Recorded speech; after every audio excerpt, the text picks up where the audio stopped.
Hello, everyone. Welcome back to Something Madayaw podcast with Madayaw Mom. So, today, I just want to share something simple but exciting, guys. The last thing I bought that's actually worth it.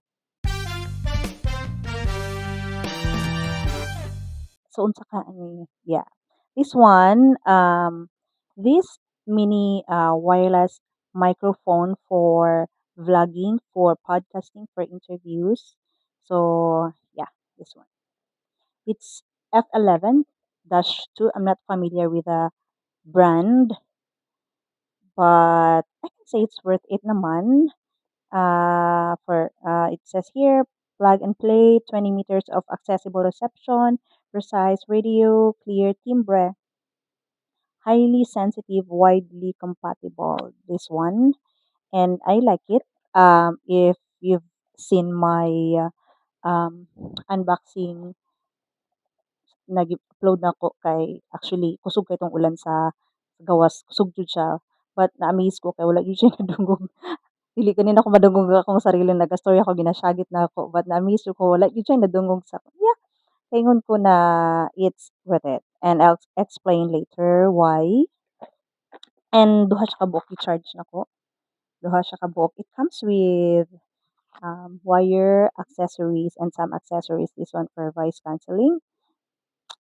Honestly, guys, dugay na gyud ko nagunahuna na mag-start og podcast. Yeah, it's been on my mind for a long time, but I kept telling myself na, "Hindi, basta hindi pa ko ready."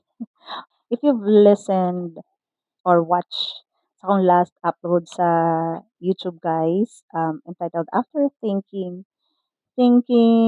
about it for so long, my first podcast. Yeah, nag-upload kog first podcast and nag-explain ako to dito why I decided to start na gyud and na dito tanan. So if you may check that out. At first, I was thinking of buying a real podcast microphone. Yes. You know, kanang kuan good ka ng um, setup good siya ba? Desktop setup. Pero, yung ko sa akong sarili na, let's start let's start with what I have and what I can afford right now. Because I realize man good na you don't have to have everything to start. So one day nakita na ko ni siya sa promo and I thought na say na gyud ni. And timing kaayo no because I got this on promo mas nakatipid ko sulit kay siya. Yeah. And instead of buying the expensive podcast microphone right away, I decided to get this mini wireless microphone first. Why? Because beginner pa man ko. So next time siguro pagka na medyo na ano na ko sa aning podcast, maybe I'll buy palito na ako tong microphone jud. So and also I wanted something that I can use not just for podcasts and but also for vlogs, reels and yeah, interviews and also everyday content. Practical siya especially if you're figuring things out and the audio quality is much better than the built-in microphone's camera and mas klaro po siya and siya noise cancelling. So like what I've explained before kato nag-unbox ko nga kusugin ko lang sa gawas, it's amazing wala dyan nadungog. So katong isa I have one manggod isa lang pero dili gyud siya ingon na voice cancelling unlike this one. So for me, this wasn't just another budol purchase, but it's an investment.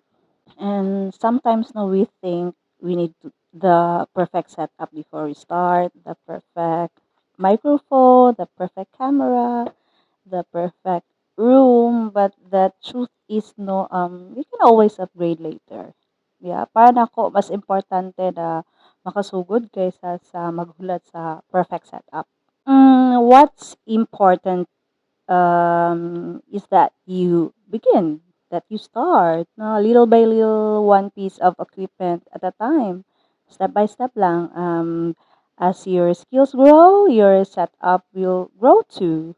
So if you're planning to create content or start your own podcast, don't pressure yourself to buy everything at once. But if you can afford, why not? 'Di ba? Para sa mga 'di pa ka-afford, mag-start pa lang. So, step by step lang. So, start with what you can afford.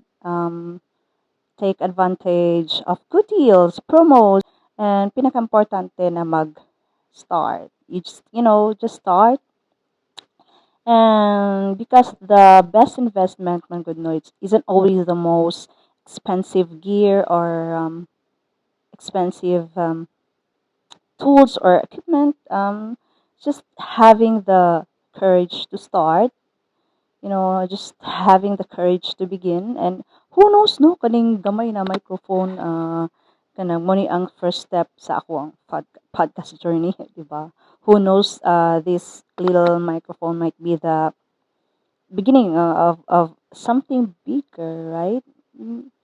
Maybe one day I'll upgrade to that podcast microphone I've been eyeing, diba? But for now, I'm happy for this. So thank you so much for listening to this episode of Something Madayo podcast with Madayo Mom. If you enjoyed this little story, so don't forget to like, subscribe, follow, and share. Let me know sa comment section. What is the last thing you bought that was actually worth every peso, right? So this is Gesture Madeo Mom. Until next time, stay positive, stay inspired, and always choose something Madayaw.